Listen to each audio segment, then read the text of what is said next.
Hello, I'm Ninja Greg, and you're watching the Ninja Greg Show. And this is my delayed review of Guardians of the Galaxy Volume 2. Okay, so yeah, if you saw that video from last week, I was giving an explanation as to why I wouldn't be uploading anything that week because my room was a completely hot mess and my camera was buried somewhere underneath all my crap. Clean your room, America. Anyways, as promised, here's the review that was supposed to go up last week because I had seen the movie just that day and it was pretty fresh in my mind, but now it's been a week and some of the finer details have escaped me, but I'm going to still give you the best review that I can.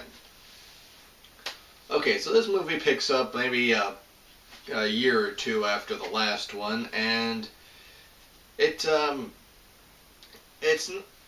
it kind of pulls back on the action a little. That's not to say that there isn't any action, and when they have it, it's very good action. But this is not really the last story was more of a stop bad guy from getting the powerful MacGuffin and wreaking havoc on the universe. There's no big looming threat with Ronan or Thanos.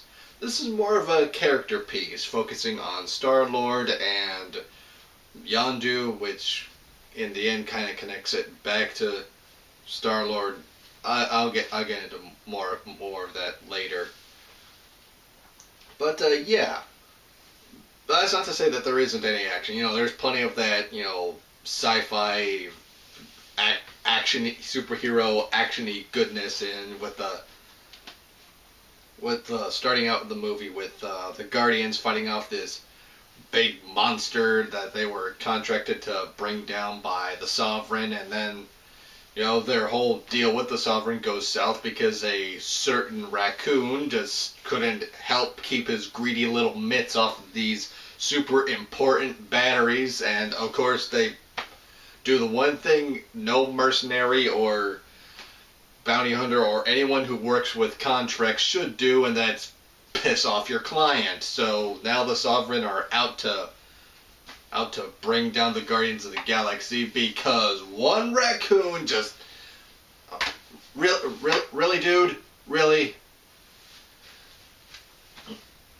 Anyways, the Guardians, they end up being saved by someone who is later revealed to be Peter Quill's biological father, Ego. And I'll get back to Ego in just a bit. But while that's going on, you know, the Guardians they're thankful for Ego's rescue, and you know he reveals himself as Peter's father, and so all the team minus Rocket and Groot decide to, you know, go off with him for a few days and see what he's all about, and you know get some questions answered. Meanwhile, there's this subplot with Rocket, Groot, and Nebula team up with Yondu after Yondu was mutinied and betrayed by his former Ravager team, and you know Rocket, Groot, and Nebula they all help him escape and go off to, you know, join up with the rest of the team, and so you have a bit of character growth from Yondu a little bit. And as for Ego, again, everyone, like I said with the, well, I never actually said because I never actually reviewed the first one, but everyone was greatly cast in the first one, and again, they made another fantastic casting choice, as these Marvel movies tend to do, with Kurt Russell as Ego. And 30 years after John Carpenter's The Thing, and he's still rocking the mullet. Aside from maybe the gray hair, you could probably not tell that. It doesn't look like that Kurt Russell's really aged all that much. But yeah, great job, great choice choosing Kurt Russell for this. Now, the thing about Ego is that name only rang a bell for me from the comics with Ego the Living Planet, so I thought it was a little bit strange that he would, appear as a person and not a floating planet about the size of our moon, roughly, and kind of weird how a planet could father a child, but apparently, thanks to his vast psionic powers, he's able to create a body for himself, and that's how he was able to do some of the things he did. And when Ego brings, the team to his planet, and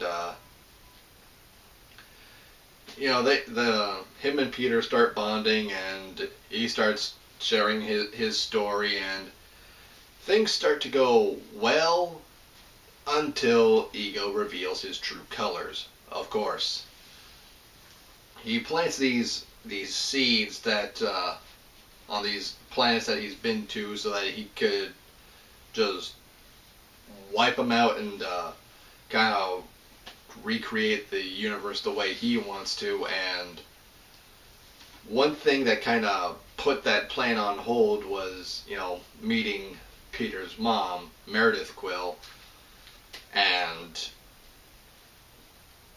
in order for his what he thought his most important mission was to succeed, Ego felt that he had no choice but to he's the reason why Meredith Quill dies of cancer in the beginning of the first one. Spoilers for those of you who didn't see it, but yeah, he's that kind of guy who's perfectly willing to do despicable things if it means furthering his bigger plan. So yeah, so there's that, and so we've got another member of the Guardians of the Galaxy who's got really big daddy issues, it seems.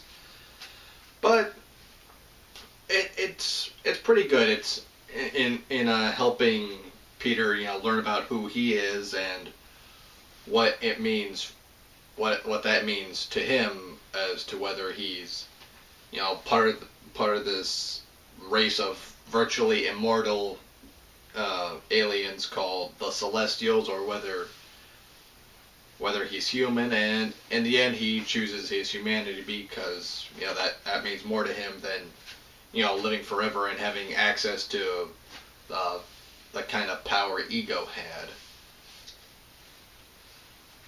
And brief spoiler, but in the midst of battling Ego and fighting off the Sovereign after they catch up with them, Yondu ends up sacrificing himself so that Peter Quill can be reunited with his team. And the movie kind of ends with his funeral, kind of on the oxymoronic, somewhat somber, but also kind of, I hesitate to use the word happy, but I really can't think of anything better. Okay, let me put it this way. If you've ever been to the funeral of a loved one, it's that same kind of feeling you get where you're sad that they're gone, but you're also kind of happy because, well, now they're in a better place. Especially if this person has, been battling sickness or pain or whatever, because at least they're not in pain any longer. So it's that same kind of weird in between feeling you get, and that's kind of how the movie ends. So yeah, this was really good. The humor, which is something that Guardians of the Galaxy absolutely nails, is spot on. The action is pretty good. The characters are all pretty good. Everybody gets a little bit of development, and it helps strengthen the team for the better. And of course, some of you, I would be remiss if I didn't mention this, but some of you more eagle-eyed Marvel fanboys out there watching this movie, you might spot a few characters from the comics, because there are cameos galore in this. I saw Cosmo, the cosmonaut dog, who was in the first one. Howard the Duck, who was in the post-credit scene of the first one again. And of course, the cameo by Stan the Man himself. Well, and he's just, this one's a little bit more chill of a cameo, because he's just, sitting on a planet talking with the Watchers, who are, for those who don't know, they're this incredibly powerful, almost godlike galactic beings who just watch. They watch all life in the universe, and they have a strict vow of non-interference. So, they just watch, and yeah, there's other cameos from other characters who will probably have a more significant role in the upcoming Infinity War movie.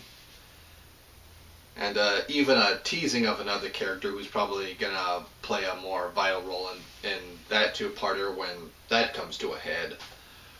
But, yeah, this one was pretty good. I highly recommend it. So, that's Guardians of the Galaxy Volume 2. Really good. Go see it. You're going to be kicking yourself for not seeing this one if you don't. Because, okay, while it probably didn't really advance the whole overarching theme of the Infinity Stones too much, there's it's definitely setting things up for that upcoming movie, and it's just a good movie overall. Anyways, I'm Ninja Greg. You've been watching the Ninja Greg Show. I'll see you next time.